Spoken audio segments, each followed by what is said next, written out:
record, roll credits. Good. Talk, don't talk. Pretend you're on your phone. Easy music.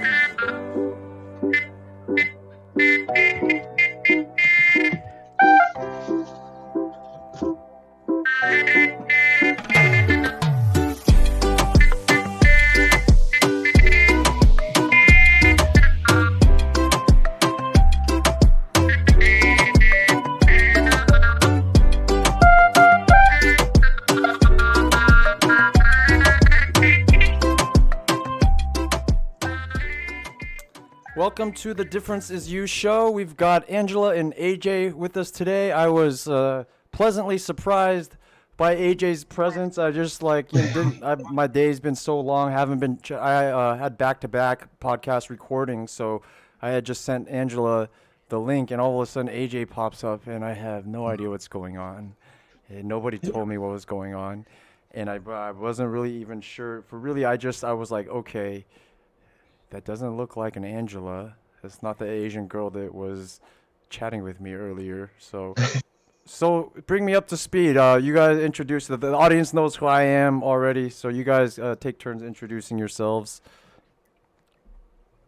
Yeah, I'll start with myself. So, my name is Angela Luong, and I am an SF native in the Bay Area. So, born and raised here, whoop whoop. And I got to experience the city life from since I was a baby. So, can't get any better. And yeah, I grew up into a very creative upbringing, and I was able to experience a lot of different hobbies in the creative arts.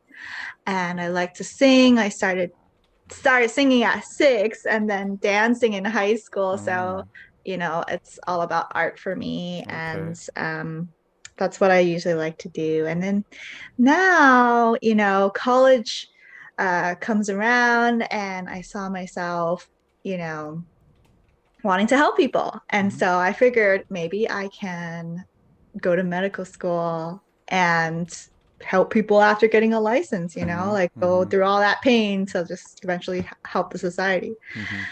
And I'm about to finish up my 4-year degree for human biology. And then I realized, it took me 6 years to get this 4-year degree, but I realized that I don't know if that's still what I really want to do. Okay. Yeah.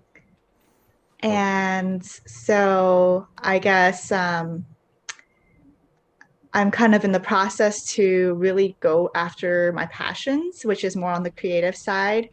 And I've decided to go towards mental health and try to combine mental health with creative arts. Yeah. So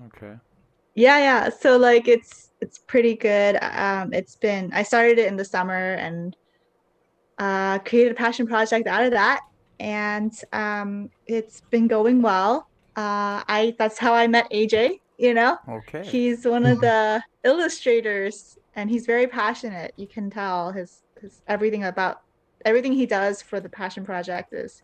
You can clearly tell he puts a lot of hard work into his pieces and everything he does. So that's kind of where my life is right now, trying to create a mental health creative art, passion project and make it into an app, and educate kids out of it eventually. I love it. Okay. And many kids, I hope, will get to use it. Many families will get to use it with their child. And potentially we can see it being used in hospitals as well as like therapy practices. So there's so much potential for this. Wow, I already love it. Yeah. Thing, it's yeah, like you don't have to sell me. I'm like, I want this. I have my own mental health issues. Like, I wish maybe had access to some of these when I was a kid. So, yeah, I don't think you have to sell it too hard. You just have to make it, and it will sell itself. Yeah. All right. Well, you segued into AJ. We already kind of know how you and AJ met. His role in your project. Why don't we give AJ an opportunity? Like, how did you guys meet? To go as far back as you want. Where are you from, and how did you get here? Yeah. So my name is AJ, and I'm a visual development artist, and that's like in the animation film Mm, industry. mm. And I'm a recent grad a couple years ago. Was in college for pretty long, but yeah. I was I started working for actually a YouTube channel Okay. called Hoot Quarters as a Okay. storyboard artist. That's how I started afterwards. Okay. And then I met Angela just early May, Okay. and she messaged me like needed someone to help with the storytelling Uh-huh. part. So I started out helping like creating the world, like even just like helping out with the ideas, and actually kind of branched out the main concepts, Mm-hmm. Mm-hmm. the building blocks of like having three coaches. So that's how it started, and we started rolling it, Mm-hmm. and that's how we got to the hackathon, and Wow. things are pretty sweet after that. Okay. Well, you guys are gonna have to bring me up to speed because, man, it seems like this more than just an idea. You like, there's a hackathon and it's like in development. You might have a working version. Are you even selling it on the app store right now? I mean, where like I'm so curious. Like, what does it do? Who do you target? Are there certain mental illnesses you're focusing on? Yeah, I'll tell a little bit more about that. Yeah.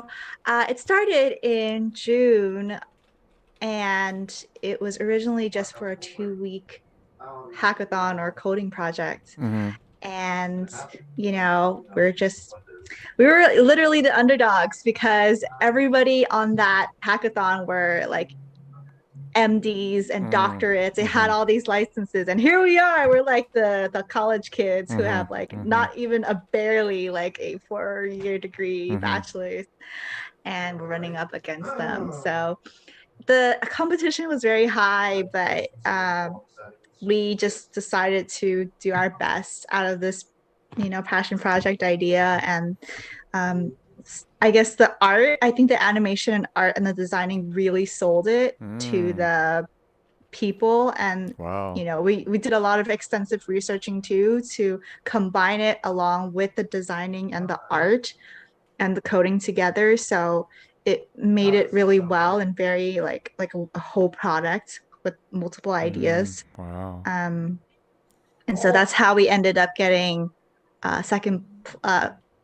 place actually Wow. from Wow. scratch. 2 weeks Wow. we got it. We got it all like something down in two Wow. weeks, and that took a lot of late nights, lots of outreach, lots of hard work for sure. And I personally was planning to take summer classes, but I was like, you know what? I think I'm gonna like spend my whole summer along with my team that I, got together to make this happen. We have another Wow. co-founder too, so she was kind of the one behind executing my idea Okay. into like designing and the art and everything. So I gotta give Wow. credit to her too. Yeah, Wow. she's Wow. How come amazing. she's not here? Let's have a party. I have Oh more room. I darn. have more room up here for two more people. I can shrink myself a little bit smaller. No, I'm just kidding. Man, that's so interesting. What is the name of your app or your project or whatever you want to call it? It's called Calm On for now, but we're thinking about changing the name to something else like Calm Koala. That was like a secondary name, and it was a very cute name, but we're still thinking about changing it. For Well, now, it's Calm On though. well, almost like Calm Koala better. It's just easier to remember. Almost it flows. But anyways, we don't. What is the significance of the first Calm? What is that? The significance Yeah. is that we have what do you mean like significance? What Like does it what's so stand special about for? it? Calm. What is it? Yeah. Oh, got it, got it. Okay, so I think was it AJ that you did you come up with this name? Oh, I came up with the koala. Oh, who was it? It was kind of like we don't know who named it, but it was kind of like come Anonymous. on, but like Oh, it's come on supposed to from now. be calm on, so you could keep on calming Calm. on. Oh, calm, like calm. Yeah, yeah, Oh, yeah. okay. Yeah, no, I didn't. you can't hear the L, or you're not really supposed to say Koala. You know, like it's supposed to be Silent, calm on. silent letters. Yeah. Um, no, that makes more sense when you say it when it's spelled out. Calm on for now. I'm gonna just say calm. Like, do you spell it calm, CALM, right, or no? Yeah, Okay, yeah, yeah. so if it would, so you almost have to do calm koala, man, because like, yeah, Yeah. you almost have to go with that. I don't want to change your Yeah. direct. I mean, you're in a stage where you can change the name still, right? It's not a. Mm-hmm. Yeah. Anyways, I like calm koala. I just like things that have an animal in it anyways. Like the animal, like you have Red Bull, you have something, Yeah. some monkey this, monkey that, something with the animal. And if you're targeting kids, man, it's like, come on, you got to do the koala. You already put it in my brain. If you're asking A or B, I'm like, you're at the optometrist. Which one? I'm going to go with B already. So, anyways, what do you guys want to talk about? Are you guys familiar with Seinfeld? A little bit. Damn, I'm It's too like it old, didn't get man. me as a kid. I'm It's kind so of like Friends, right? yeah, it is. Well, if you're familiar with Friends, it might be a little bit easier for me to relate with the Friends analogy. But the reason I use Seinfeld, and I didn't know this, and I actually haven't really watched Seinfeld. But the interesting thing about Seinfeld is that if you do some research, right? But I'll just tell you the whole basis for his show.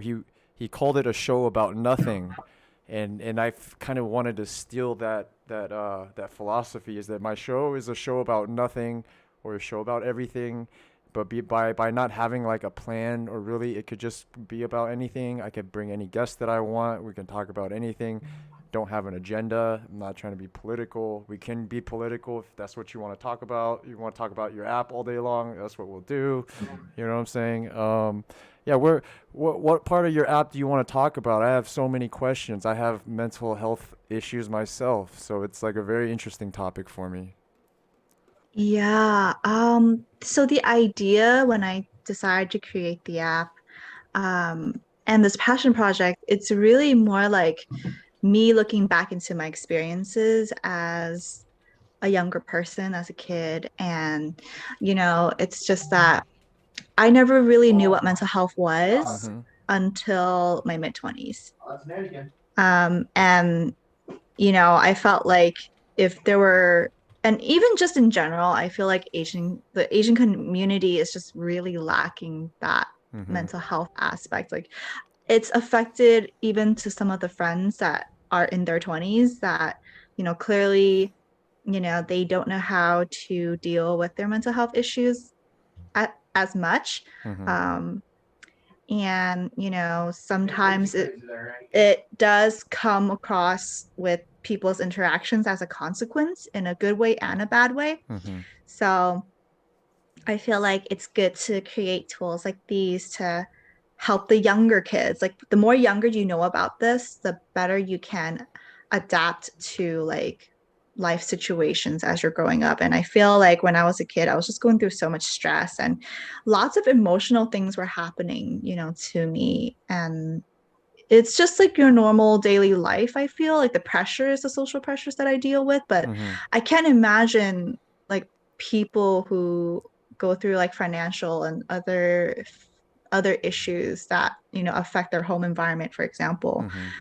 So like how are they going to deal with that when all that stuff is happening? So Mm-hmm. I just hope that maybe if we can like give them some educational like resources, like Mm-hmm. that could be a way to help them navigate their life better. Okay, so there's a lot of personal things driving what you're doing. Maybe Mhm. are you kind of like maybe trying to build for what you wish the younger Angela could have had access to in a way? Yeah, that's Mm-hmm. pretty much it. And I think I've talked to AJ a little bit about this privately, and he kind of had a similar story too. Mm-hmm. Yeah. It's like for me, even like from career or like personal, Mm-hmm. you kind of feel like not everybody gets the opportunity to have like that one person like a mentor, especially as a kid. Mm-hmm. It's like you feel lost, and it's like where you need some. I mean, as a kid, like watching cartoons was kind of like a mentor to me, Yep. watching Yeah. Disney. And actually that's kind of what got me into this industry in the first What was your place. cartoon of choice? Oh, I had all the VHS of the Disney movies like Aladdin Mm-hmm. and all that, like Rose. I'd just watch it over and over. So are you closer to my age? Because you said VHS. These kids watching this show today aren't gonna know what the hell you're talking about. Oh, VHS. true that. I forget that. I Oh, know. I'm I know. 32. Okay. Okay. So you're in your 30s. You're closer to me than probably closer to my age than to her age. I think. I forget. Mm. Anyways. Oh, Okay. Continue. Please continue. Yeah. yeah, it's just like feeling even stuff that I've going through COVID still feel lost. Mm-hmm. Just like we're, trying to get a new job and all that. I still kind of feel that. And so I think with this app, there's something universal about mental health. Like I think, especially Mm-hmm. as when we were kids, like Mm-hmm. our parents, I mean, they want the best that we can, Mm-hmm. but sometimes talking about mental health was kind of some reason like taboo or something. Mm-hmm. Like What's some your reason. nationality?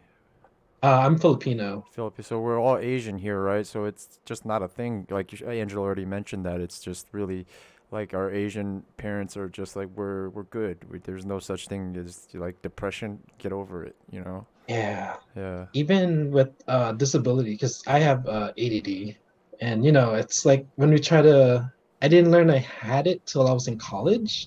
I took a health class. And so when I brought it up to my parents, they were super like it was odd to them. They're Like they like, think like, oh, you get could over just get it, over it. man. Yeah. Yeah, exactly. Like, you're Oh being a my big gosh. pussy, man. Stop complaining. hmm It drove me nuts. Mm-hmm. And I mean, they're much better now. Well, my dad passed away a couple months ago. Man, But I'm sorry. That's talking, fresh in your mind, brother. Yeah, no. No, yeah, I it's lost my hard. own father, so I'm not saying it like, oh, I'm sorry. Like, it's like, dude, I feel you. But it was a while ago for me, so I've had a lot of time to be desensitized over it. So, dang, man. Right. Yeah, you're, well, hey, man, we're here for you, you know? Happy if you ever want to reach out and just be like, man, like, how do you, like, I'll be here for anybody, you know, especially people that I meet in person or over Zoom, right? Yeah.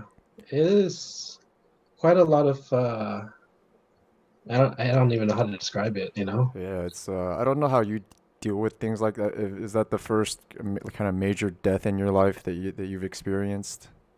I had plenty, just like from Dang, like yeah. my grandpa when I was like 11, and then that's when a lot of relatives starts passing away Yeah, yeah. every 3, 4 years, and then you know, trying to hold it in. It's okay, man. No, you know, I feel you. No, it's like yeah, even after you feel like you get over it, like I'm fine with admitting. I'll just like break down and cry for no reason. Part of that, I may have shared that with Angela. I'm autistic, so that even it's more the Asperger's is the high functioning spectrum, and so I like and I didn't. I'm 37 years old. I didn't find out that I'm autistic until like literally 3 weeks ago, and that has made in a way, I don't know if you felt this way with your ADD, but like after you find out what you are, it actually for me it took a lot of stress off of me. Like, oh, that explains a lot of things. Like, well, goddamn, like now, and a lot of people like I haven't gotten a professional diagnosis yet, and but when you figure out what you are, it's like you kind of just know, right? Like you read the symptoms and you're like, yeah, that's me. Like, yeah, the smart thing would be to go get diagnosed and whatever. But see, I'm not. Me personally, I'm not trying to get help per se. Like for something like ADD, it's like you might need medication or you might be against that.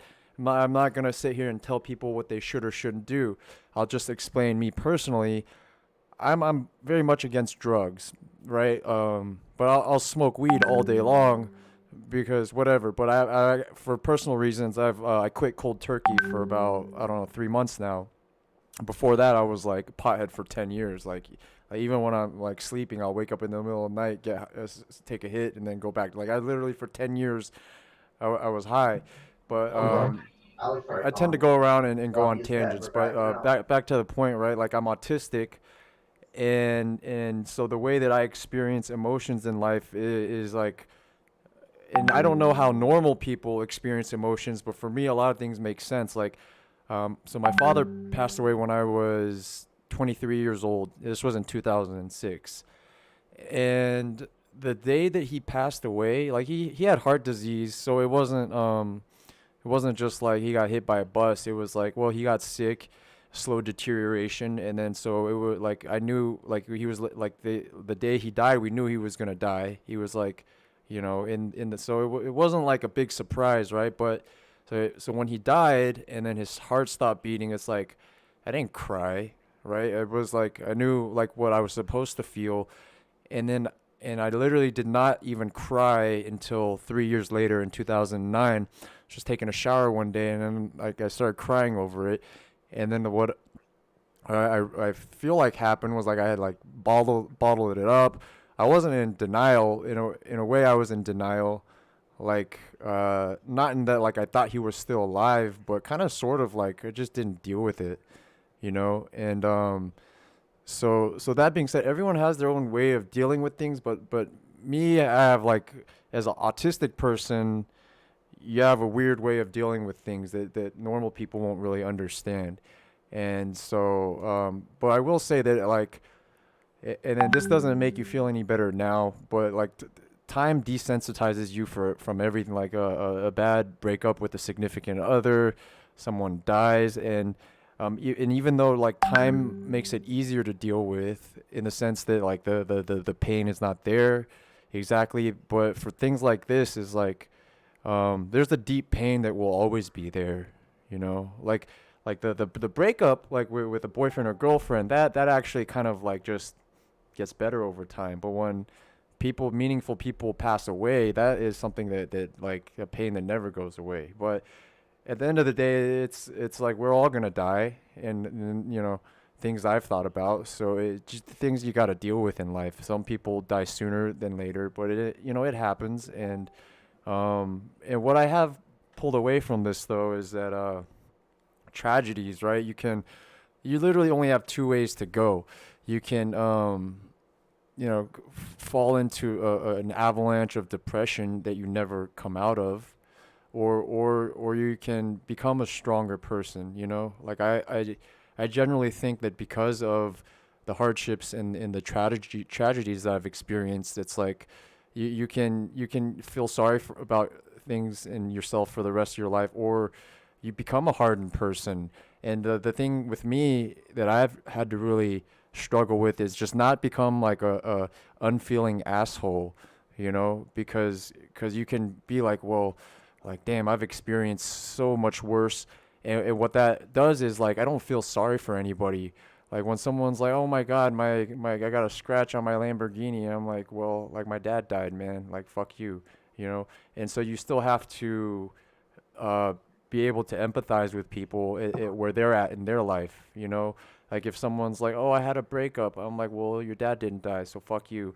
It's just for me, it was hard to come back to be a regular human being from that, and to recover. And so although you have experienced like some people don't agree with me, right? But I feel like there's levels of happiness and the other way levels of pain, right? To where a family member dying, like if you can rate it on a scale of negative, right? That would be like negative 100, and then maybe like a breakup on that scale would be like negative 30, and people have their own scale, right? But once you've experienced negative 100, right, anything in that range doesn't feel as bad anymore. So that's kind of what I mean. Like I become a more powerful person is like no one can hurt me anymore because I've been hurt so bad and mentally that like it's like, okay, call me a chink, call me ugly, tell me you don't like my hair or the way I just like doesn't fucking phase me, man,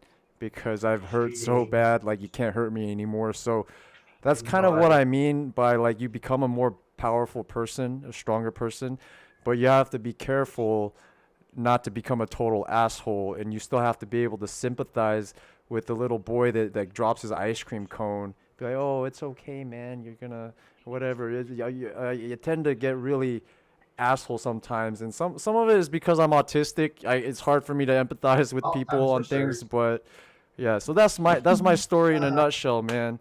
Um, yeah, there's a lot. Like I said, I have a tendency to talk too much about myself. I just have to learn when to That's okay. shut up, right? No, it's relatable. I think there's so many people out there who just can't even do small talk and be nice. I feel like there's a way to, I guess, be nice to others, and you have to sympathize, and that really, I think, should make the world go round. That's so cheesy but Mhm. true, Mhm. you know.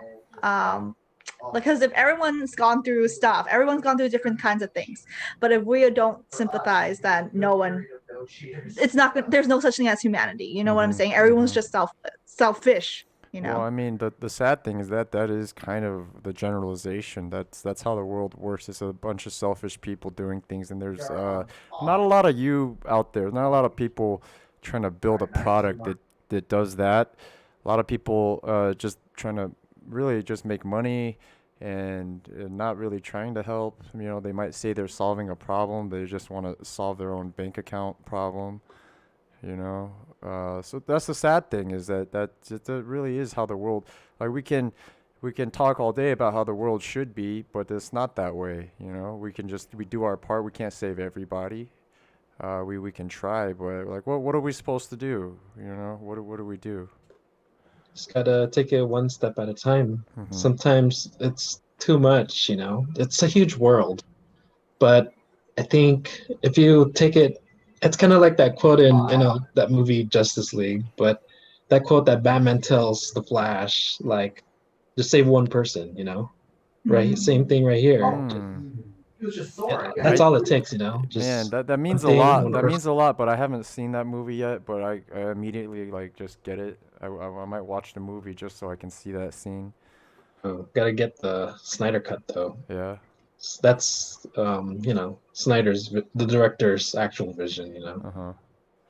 Well, tell me, and because of how my mind works, I don't move in a linear fashion. I'll like jump back and forth.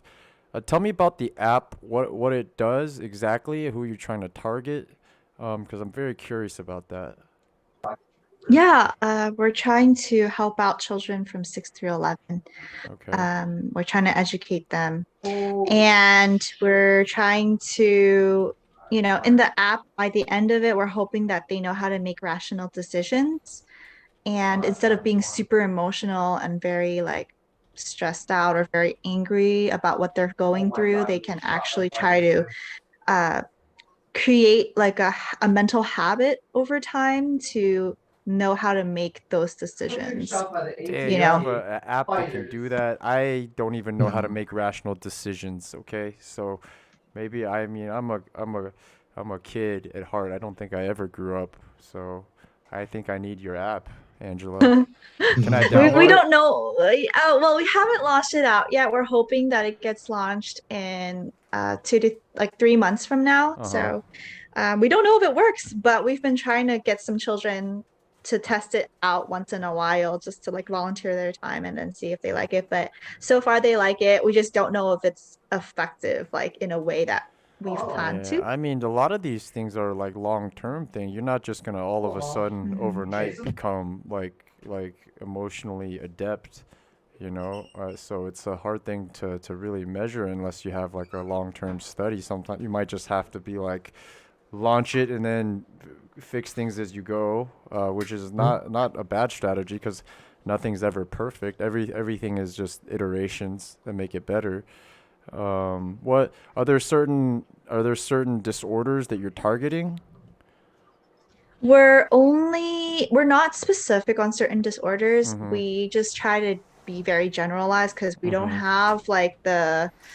have the certifications to say we're therapists, like we're gonna fix your problem by using Yeah. this app. But it's more like, hey, like these are some successful or strategies that we know can help you, and we're gonna create really cool original content with like activities and mini games to, make to have you learn about something while try to have fun and enjoy the app. That's basically what it is. So I immediately just want to say, where is this app for adults? Because like most of the adults I meet need this app. Like I just need emotional help, and it could use the little cute graphics too. Like I mean, it sounds funny, but I'm serious. Like I would probably download and use this, even though it's designed for 6 to 11-year-old. You're gonna see me, doing whatever your app does and playing the little games, you know. Yeah, it's like a way to just kind of somewhat of a distraction from your emotions, and it doesn't solve anything. I think it's trying to, but it's to make you feel good after using it. So it's like a sober way of feeling better emotionally instead of taking drugs or Oh, there you go. anything like You that. want to save them from a life of being a pothead. Right. Yeah, Exactly. it's actually kind of like I don't know if you have you seen like Avatar: The Last Airbender?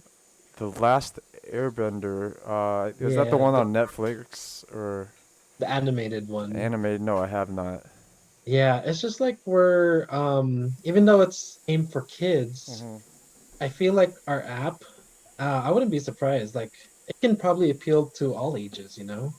Because it's like, okay, it's for kids, but then, their parents will look at it, their older siblings will look at it, and it's like, it's gonna get their interest. Like, oh shoot, this reminds me of, like Maple Story, or this reminds me of like old games, because the style is kind of like Hmm. anime sort of, That's and a I really think good direction to go because anime pervades all cultures, all races, all ages, right? Yeah, big impact this yeah, past couple decades, or yeah, more than decades, yeah. Well, like sure. yeah.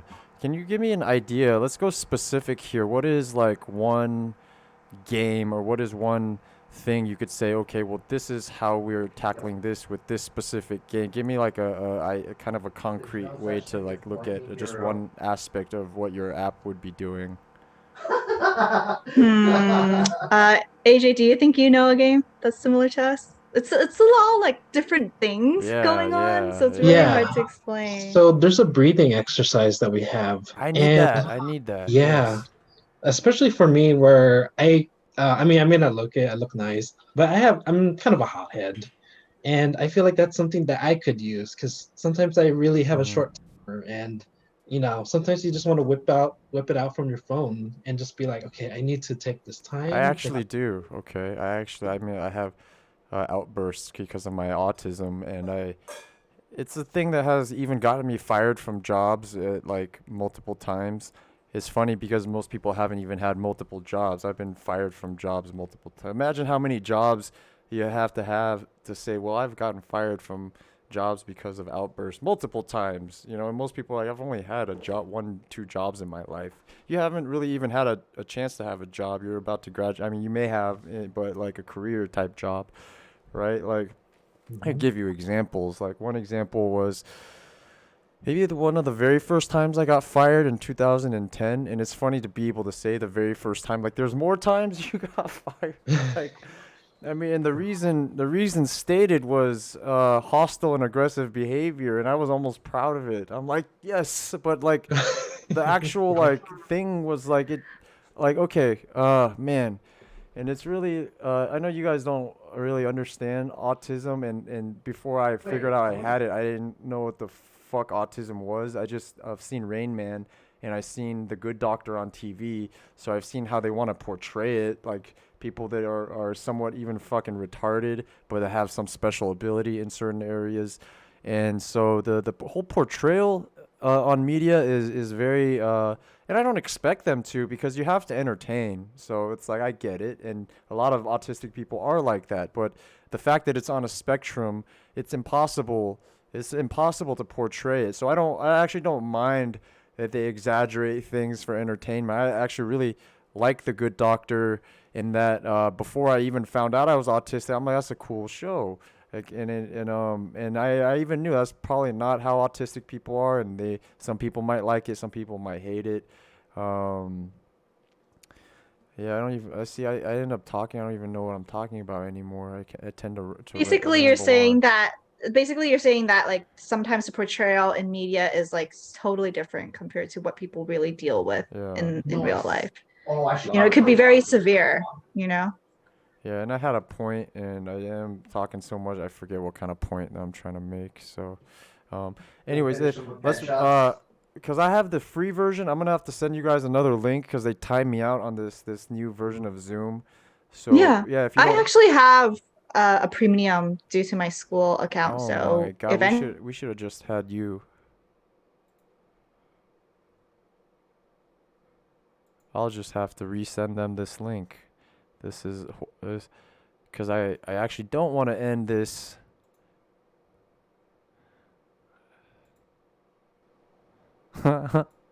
Sorry, audience. We are going to.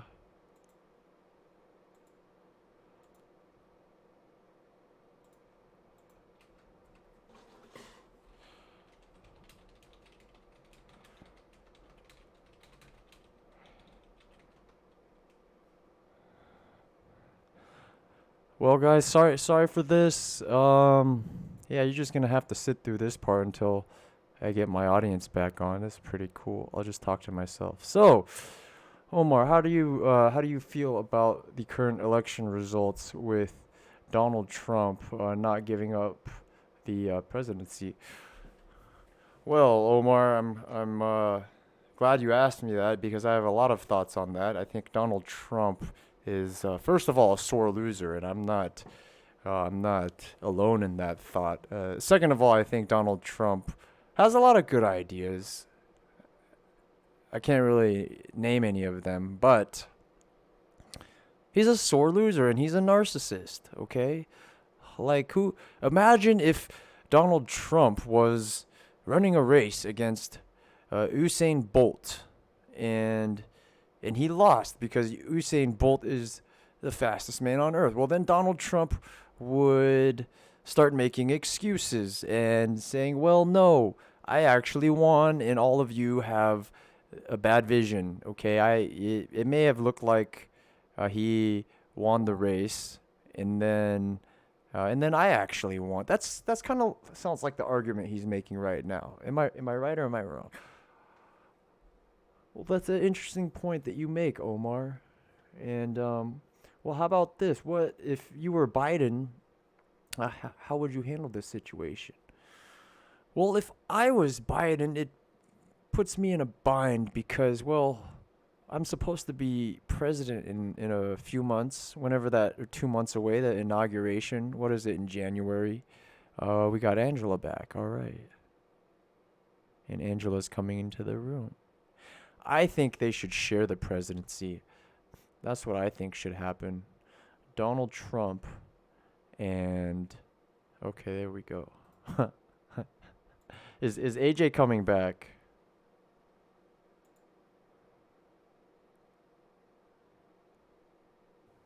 oh, sorry, I thought like I unmuted myself. Yeah, H is gonna come back. Okay, great. So I'll leave my scene how it was. And we're still gonna record, okay? Yeah, We're that's gonna fine. no, I mean like for the last couple minutes I had to entertain the audience.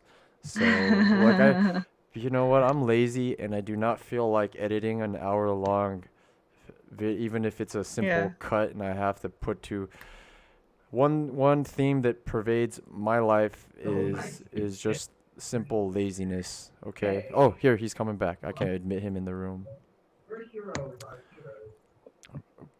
But I am okay. Well, I will readjust so we are in the right place. What were we talking about before Zoom so rudely interrupted us? Okay, like I just found out about this 40-minute time limit and it pisses me off because they're trying to make me pay and I Right. refuse to. I refuse to pay. All right, I'm gonna do everything in my power not to pay for Zoom, especially because they're doing this to attack me. No, I'm kidding. But no, they're attacking me, and I will refuse. I will just use the 40 minutes and then resend the link out over and over again, just to rebel. Okay, I'm not paying for this. They should make it. Come on, make it 60 minutes, you cheap ass I know, bastards. Like that's stupid. 40 minutes. What kind of like They're like, all those budding young podcasters out there that are using our bandwidth for free. That's who we're gonna go after. Fuck you, Zoom. I'm gonna figure out something else. Anyway, what were we even talking about? Let's see. We were talking about how like mental disorders, well, your experience with your mental disorder is completely different to what you see on the screen. Oh yeah, the Good Doctor and all that. Well, and it's They interesting because oversimplify it. did I tell you what is my podcast about, or did you just guys come on and just be excited to talk to somebody new? I took a sneak peek. I saw like your intro video on Oh YouTube, and yeah. I've seen some of your past recordings with Oh, you like guests. have. I Wow. have. People actually watch these things. Yeah, it's interesting because I was like, why is this guy half naked? Like, Oh, did I that's explain it? Did I interesting. explain it to you in a previous episode, or do I need to do it again? Do you? Mm, mm, I would have to understand. I don't think your introduction explained it when you Mm-mm. were why you're half naked. Mm-mm. But when I talked to, your friend, he kind of explained it to me that it's some type of symbolism that you could freely talk about. Like we could freely be ourselves and just talk about things. Yeah, I'm not wearing boxers either. Just kidding. I'm It's everything. Oh. there's Hey, but you probably got the hat though. yeah, there's and it's weird because like the beanie is also like a thing that just that's just me. Like if I go to work any job, right? I'm not gonna go in shirtless. That's just asking for trouble, right? Or I'm not Mm. gonna walk into 7-Eleven without a shirt. I have somewhat sensibilities, a little bit of common sense, okay? But for me, a lot of it is like what Peter may have told you guys. Peter is, I would say, is my executive producer of the show. So he will find me really good and interesting guests and trying to, and eventually he's going to get Elon Musk and Bill Gates on the show. So yeah, that's our, I wouldn't say that's our end goal. Like once Elon Musk comes on, I'm still going to keep going. But that's, like I say, we're just trying to bring good people on the show. And so, but about the whole, the shirt thing is, and the beanie thing too, it's just, that's who I am when like people have different things that they value in a job, right? Money probably being the most obvious one that people care about. Um, I would go as far to gamble that you guys are not in that boat, especially from what you've already shared with me. I think I can make a reasonable bet that Angela has straight up said this is my passion project, and the fact that it turned into something that could be money, great. Same thing as you, AJ. You seem like a creative guy, and I actually wrote this down. If you guys had seen me typing notes, I wasn't chatting. I'm like typing notes to myself based on what you guys say, so I can revisit ideas or questions that I want to ask later. And I didn't want you guys to think I'm chatting away while you're talking. No, I'm like typing up notes because I have a tendency, being autistic, of just jumping into the conversation and not letting people talk. 'Cause one thing, if you watch my previous episodes, more raw and me not even really knowing what the fuck is going on, to moving towards more of a Joe Rogan style of being a better interviewer. If you want to become better in your field, look up to the people who are doing it very well. Like if I was a basketball player, I might watch Kobe videos, rest in peace, Kobe. But it's like you want to emulate the best in your field. So who else to emulate if you're trying to be a podcaster than Joe Rogan? And one thing that was pointed out to me by my good autistic friend Ryan, who I actually met, he said, "Hey Omar, man, you tend to cut people off in mid sentence." And then I'm like, I'm doing that, and then I was like, is that not good for the podcast? He's like, actually, man, you should let people finish their train of thought, and it never occurred to me. I'm like, literally, I'm autistic, so conversations are something that I have to learn how to do in life. You'll tend to notice that autistic people have, like I already mentioned, I talk too much and don't know when to stop, but just the ebb and flow of a conversation, autistic people, and you might relate, AJ, because you shared that you're ADD. It's a Yeah. common characteristic of also because autistic people have a lot of these comorbid things. I'm ADD 100, so for me it was hard to come to the autistic diagnosis because there's all these other things that are easy. Oh, I have a little ADD.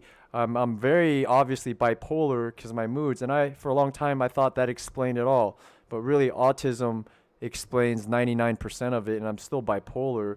But it's not for me. It's not ADD, even though I kind of have that, so I can relate with you. But a Hmm. lot of that ADD will interrupt in conversations because you're like, oh, I have this question I want to ask. Fuck what you're saying, right? So Right. yeah, you can kind of relate to that.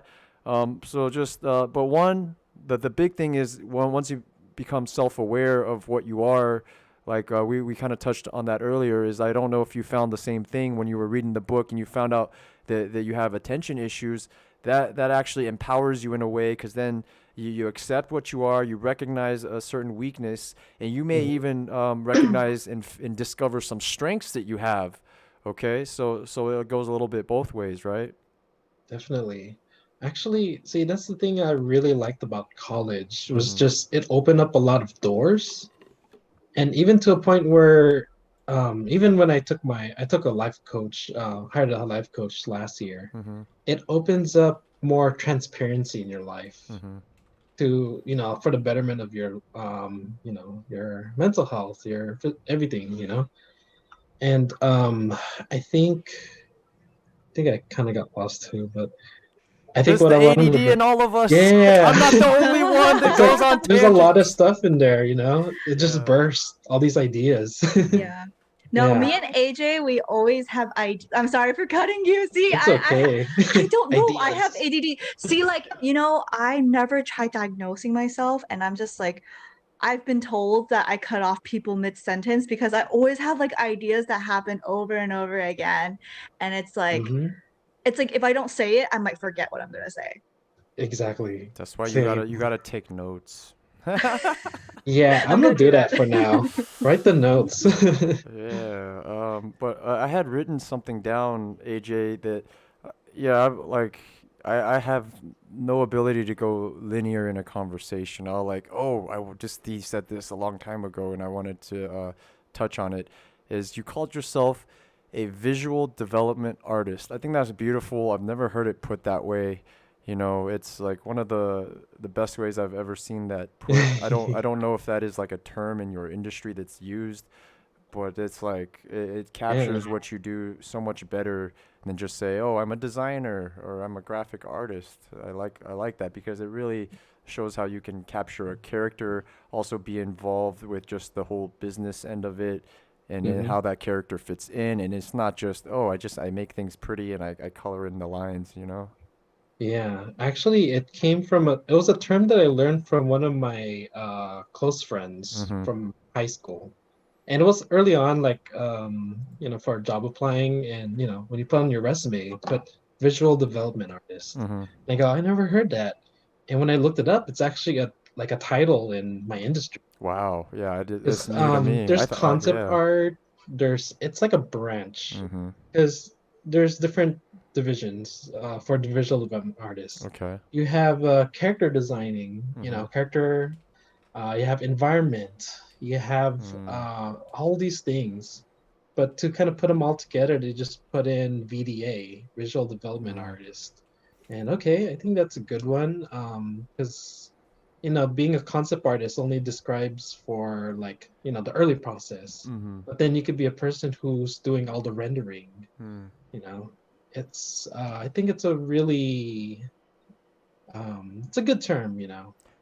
And for someone like me, that like I had not heard the term before, and I'm discovering it. But let's say I might be in a position like I have this app idea, and how would you say like how would you want to educate the masses on that this is the position, this is what it does? I think in the same way is like let's say a movie producer is looking for a director of photography, and maybe someone just starting out has a great script, and then doesn't know that that's the position that they need, right? Like maybe I thought I needed a graphic designer. What I actually need to go out is find someone who identifies with the visual development artist.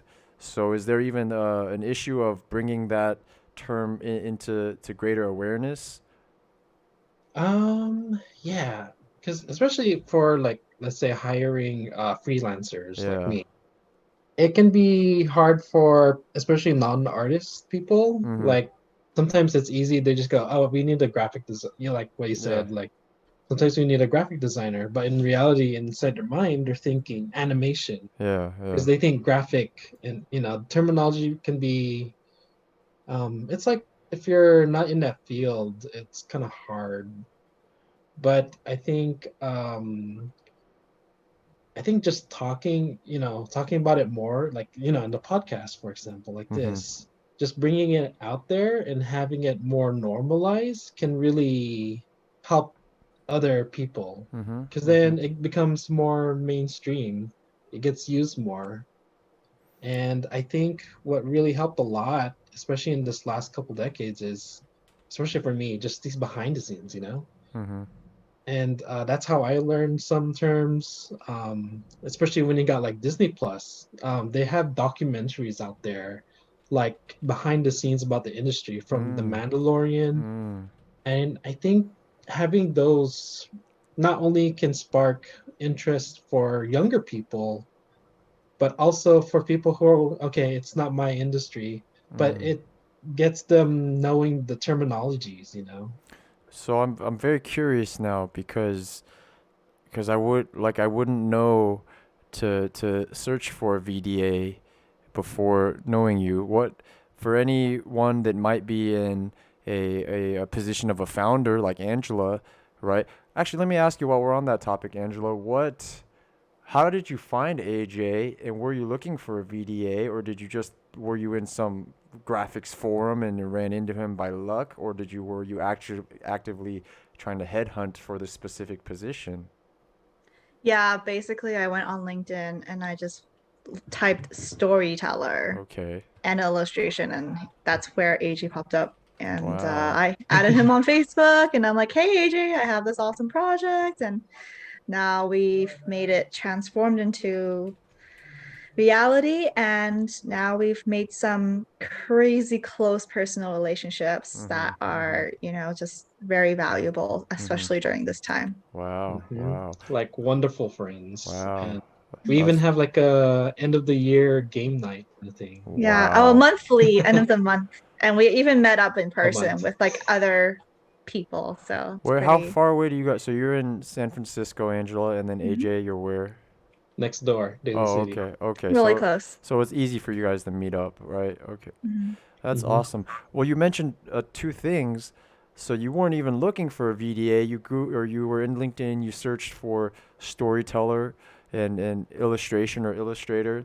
Mhm. And to segue into AJ, so are those two things that you identify with, but it doesn't totally conceptualize what a VDA is. It's just like a couple parts. What else would you add in there for maybe budding young artists and graphic artists that might aspire to your position? What are some other skills or roles that you identify with that you could say, hey, a VDA is not just this. There are multiple facets of this.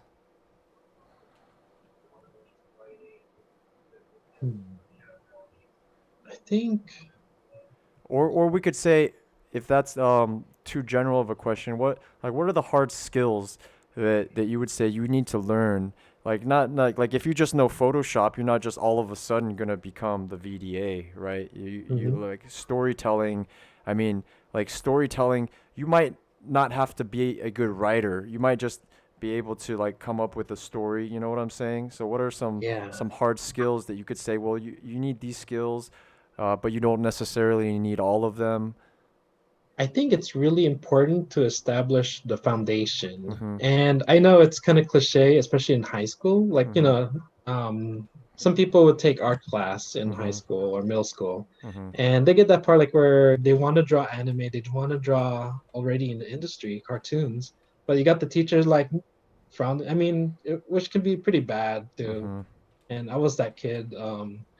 but they would just say, no, don't draw this. I want you to draw like, fine arts and realistic stuff. Right. But it really comes down, I think what the teachers are really trying to say is like, I mean, not all teachers, some are Hmm. pretty bad, and Yeah. say like, Be no, honest. Tell us cartoons how are you really horrible. feel, man. Don't hold Yeah. back. Yeah. But basically, I think what's important, what they should be saying is that, yes, I mean, if I was a teacher, if I was an art teacher, I would say, yeah, continue doing what you love drawing, but it all comes down to drawing the fundamentals, because drawing just a cylinder or a circle or a sphere, like learning how to shade, you're Hmm. learning the building blocks that will help you to draw those cartoons. Because I know Mm. cartoons are abstract and very, Wow. it's different from real life. But if you get like the basic sense of like um the foundation, that's gonna help you in the long run on anything. Mm. And That's same thing yeah. even as a Mm. writer too, Hmm. learning like the fundamentals, learning from the history, like the greats. Wow. Wow. Yeah. Yeah, then you can become your unique you. Then you can Wow. do whatever rules you want. That's like the exact answer I wanted, but I wasn't expecting it, you know? That's exactly kind of what I was digging for, that like because I can tell like what is my specialty, right? I actually think my best professional skill is writing, but like writing what, you know, are you writing children's books? Are you so it's like more like my writing skill has really niched into as it applies to search engine optimization, and even that it could be generalized in what and some people might not even know what SEO or search engine optimization is. So just I'm gonna give a simple of a background. Is like when you Google something, often it's like some article that comes up, right? Like if you're Googling, let's just say for example, how to become a VDA, visual development artist, and then so if I want this article to become number one in Google, when some kid searching how to be a VDA, well,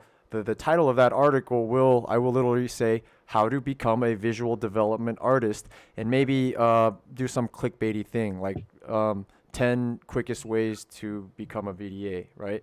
And then actually I can't just leave it at that and give some bullshit paragraph. Google's AI is so good that you literally will have to write the best article on how to become a VDA. Now, do I actually have to know much? It would help, but I actually don't really need to know. Like, I could write that article and have it rank on page one. Knowing what I know now, I would go do some research, right? But because I have so much experience with, I would just interview somebody like you. I would be like, hey AJ, I need your help, buddy. Read this article for me. Tell me what. And so this is how I would build that article. And I would say, well, these are the skills. You're gonna have to learn Photoshop and storytelling. You're gonna have to know how to draw a sphere. You know, don't forget the basics, right? I would develop it into like a 2,000 word article. And so that is my writing background. That is how I became an SEO specialist. But do I know how to write a movie script? Probably not. I probably need to read some movie scripts, practice, fail a couple times. So even when I say writing is my top skill, I'll even have to qualify that with well, what kind of writing am I good at? But I can totally see how like you're saying, well, you need to learn how to draw a sphere before you can draw a character and develop the character. I could say the same thing. Well, you need to learn your fucking grammar before you're gonna be able to write an amazing article. So like go back to first grade, bro. So I get that analogy like 100%. Hmm. What I had something I wanted to ask. So Angela, you're the founder. You're like the brains behind the business, so to speak, right? But I haven't heard anything about the programmer, the coder. Is that the other co-founder, or how did the actual programmer come into the picture? She's actually the other co-founder is actually not a programmer. She Okay. is a designer. Okay. Her story is actually, I feel bad for speaking for her. I wish I really got her in here to talk about her story. Sure. She's my childhood friend. I knew her since uh, she was a baby, Mhm. basically. And my mom, Wow.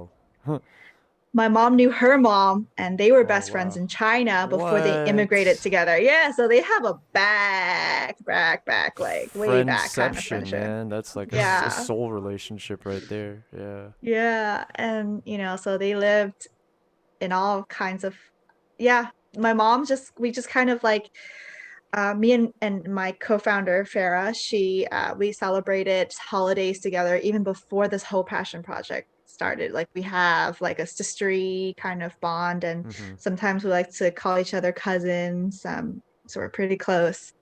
And uh, she and I always like had very similar values in people and in things, in perspectives in life. And she was always a very hard worker. She Mm-hmm. always wanted good grades growing up. Mm-hmm. She also wanted to do something in the medical field Mm-hmm. like I did. And um, she studied in college with the same degree, literally, as Wow. I did. Wow. Wow. You guys the same I age? did not know that. No, she's 3 years younger than me. So Okay. she's Wow. 23. Wow. Wow. So impressive. 22, actually. You guys are Yeah. doing big things. Yeah. And, she originally wanted to go to medical school like I did, but she's just like, fuck it. Just the same way as I see it in my perspective. So, very similar in many Mm-hmm. ways. And mm, I kind of wanted to tell her this idea. I'm like, hey, I know you're a designer, you're Mm-hmm. figuring things out in life, but you have the skills to like make this idea happen. Mm-hmm. So I just worked with her first originally, just the two of us. It Mm-hmm. started with the two of us only, and now, like, she basically is like the brains that like put together all these different ideas together. Like I Mm-hmm. tend to have like multiple ideas happening every single day. Like I never stop running out of ideas. But Mm-hmm. she knows how to like kind of manage the amount of people that we work along with and collaborate with Mm-hmm. on a weekly basis. So we're a pretty dedicated team.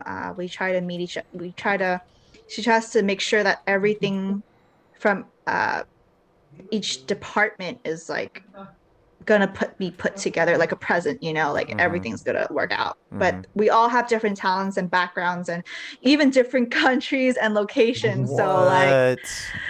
yeah, Crazy. it's different time zones and everything. So it takes a lot of time just to make stuff like this happen. It's out Of of course. pure good, like when none of us are being Wow. paid, it's just really out of passion. And when they say like when you truly care about something um you work for, it's like it's okay to not get paid for it. That's the feeling we have when we do this project. Mm-hmm. Well, how about this? What is I was gonna ask you this earlier because for me, I was very impressed at this quality, and I think I got a little bit of this answer after you told me about Yeah. your co-founder, and what's her name? I don't want to just call her co-founder for the rest. Yeah. Her name's Farah. Oh, you did say Farah actually. Yeah, I Yeah. just forgot. No, it's all good. Yeah. So Farah.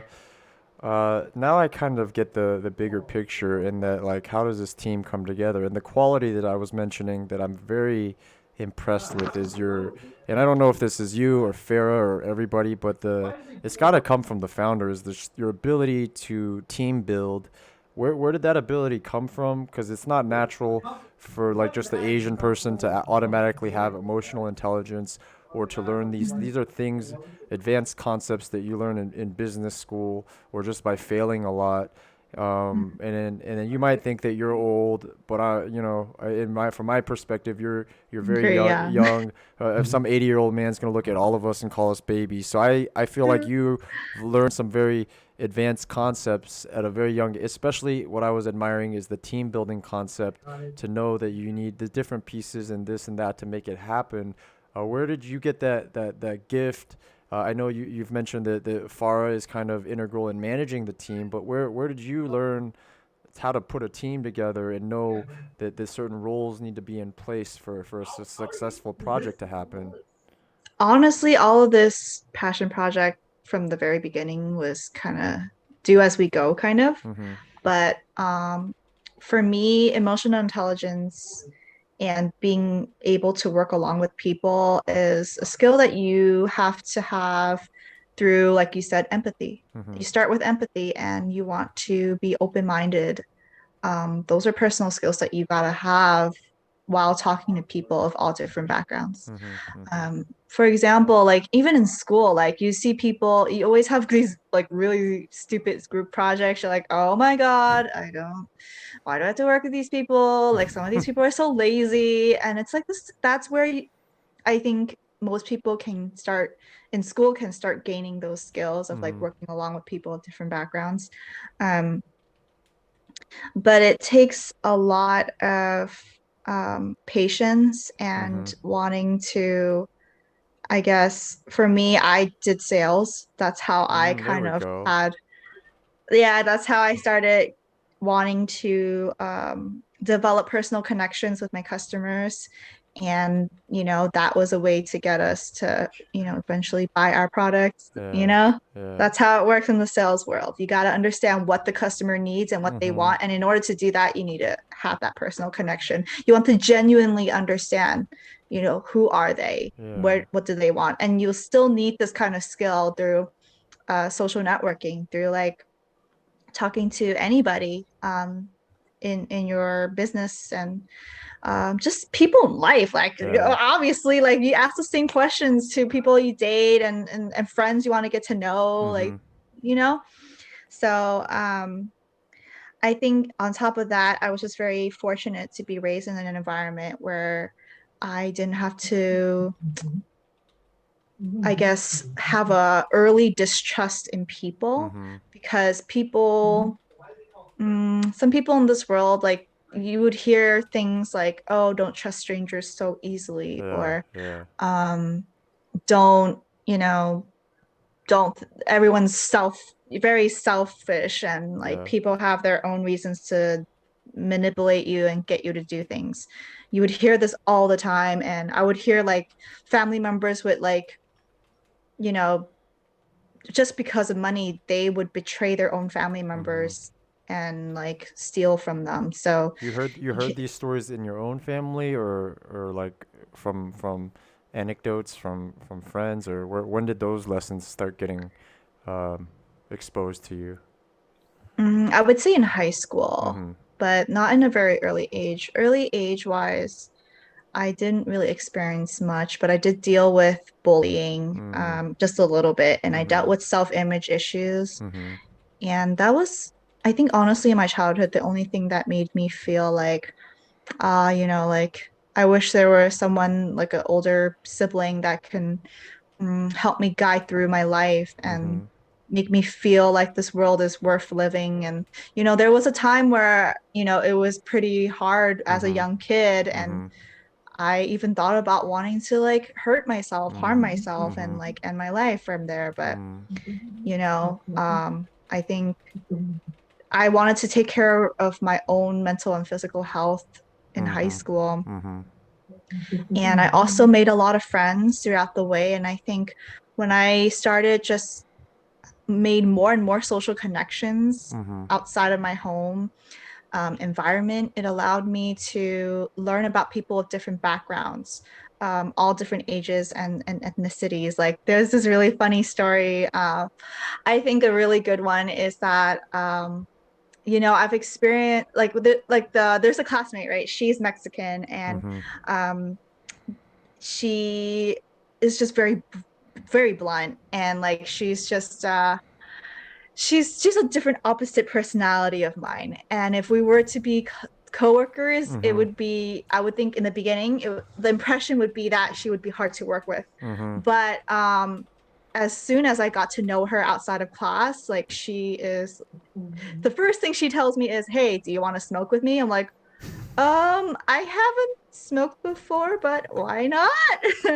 So, and then from there, it was like just trying all these different experiences with Mm-hmm. one friend into another friend of different backgrounds and trying all these things. And that's when I realized, wow, like this world is not too bad. Mm-hmm. It's these people there's so many people who are good and real and down to earth, and it's not as bad as you think. And I think that's Dang. where the the empathy kind of starts coming in more easier for me to develop more personal relationships no Yeah. matter where you're from, you know?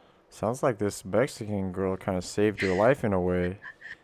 Yeah, Yeah. by introducing you to the weed, we showed you the light.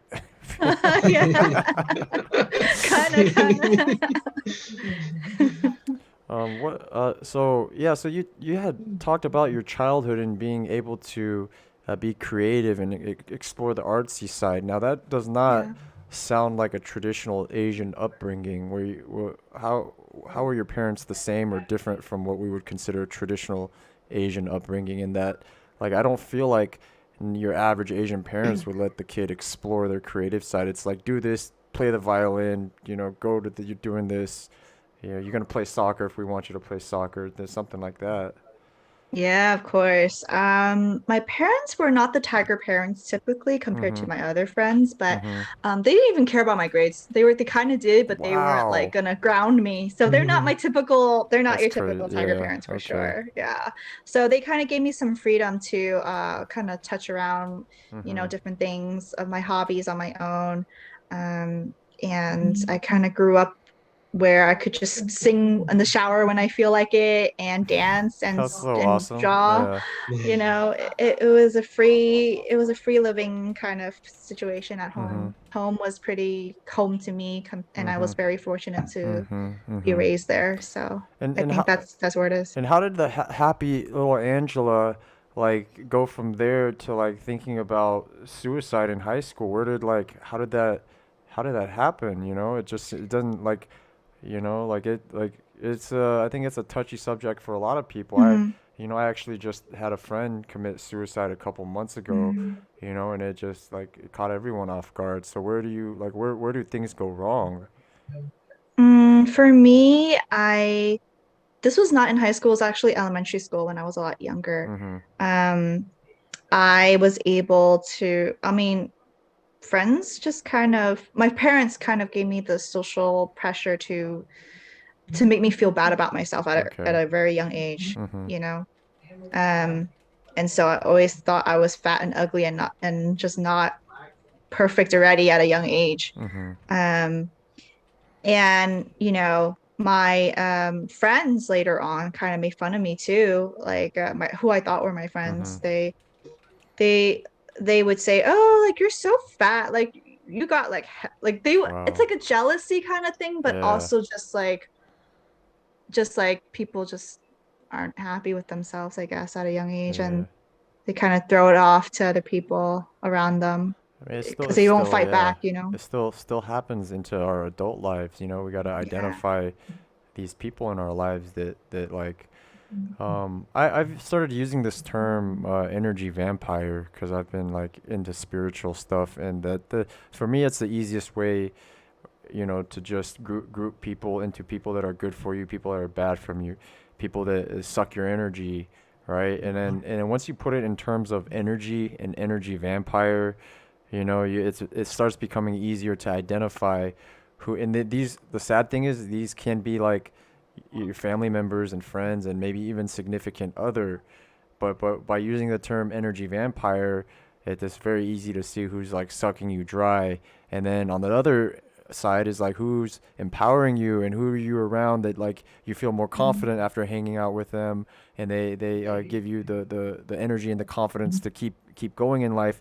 And then versus the people that after you spend 5 minutes with them, you're just like experiencing stress and headaches and Hmm. Hmm. yeah. And if it's your significant other, that's the hardest thing, because your parents, right, you can cut them off and reintroduce them back into your life when you're in a more balanced place, and then the family is always going to be there.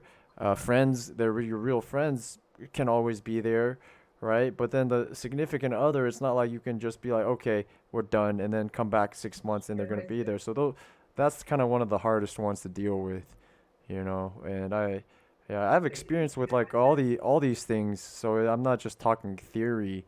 I have like very, very personal experience and things even going on in my life now that I might have to be like, is that guy really a friend? I have to like think about it.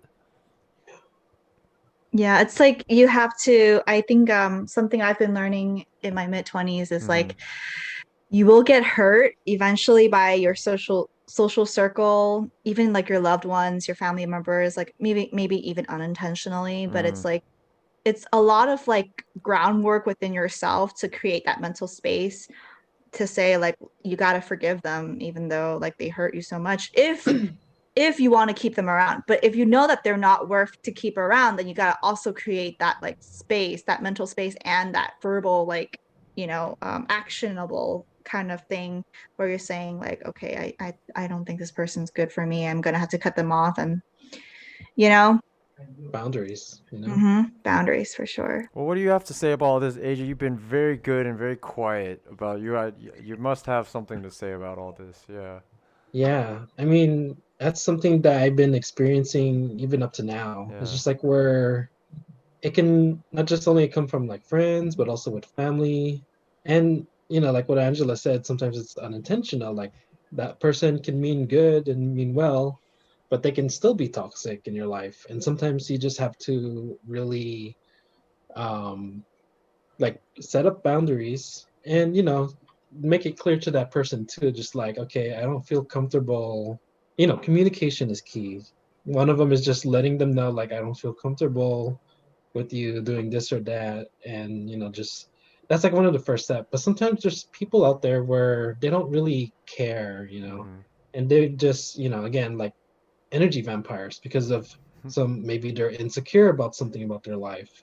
So that's when you just kind of have to just, okay, I mean, I'm still learning about it, still there might be some things that I might, might misunderstand, but I'm pretty open to, it all comes back to we're all human beings, because sometimes it even comes back to like storytelling, like Thanos. He's a villain, okay, evil, but what makes a good villain well-rounded is that you put some humanization in there. Like they weren't intending to be bad. They, in their perspective, think they're the good guys. It's like, I'm not doing this because I'm evil. I'm doing this because I want it for the good of humanity. And that's what they were trying to underline in the movies. Wow. Yeah. So same thing for like in real life, they're not trying to be bad. They're doing what they think is right, but sometimes us being human beings, we make mistakes. We F up on stuff. I don't know if I can cuss here, but Fuck it, man. Just yeah, yeah. we fuck up. Happens. Real Yeah. life. We struggle with things, but it's what you do to redeem it. And I think that's why it comes back again to being transparent. I'm talking to my closest family members about it. Being transparent is important because, we fuck up. But what you do to grow is what's really important. Because there's some people, it's like where they just continue doing all these bad stuff and they don't want to grow. Some people really get ego the best of them. And, it happens. Yeah, we're all susceptible to that, man. I have to check myself daily on the ego thing. Yeah. You brought up an interesting point, man. That it's actually very interesting that people might be doing harm, and in their heads, they may think they're the good guy, and I don't know why this comes to mind. I mean, like Hitler killed a lot of people, murdered, and no, I don't think anyone would disagree with like he is an evil man.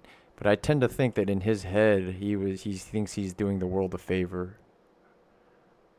Damn. Well, we'll end.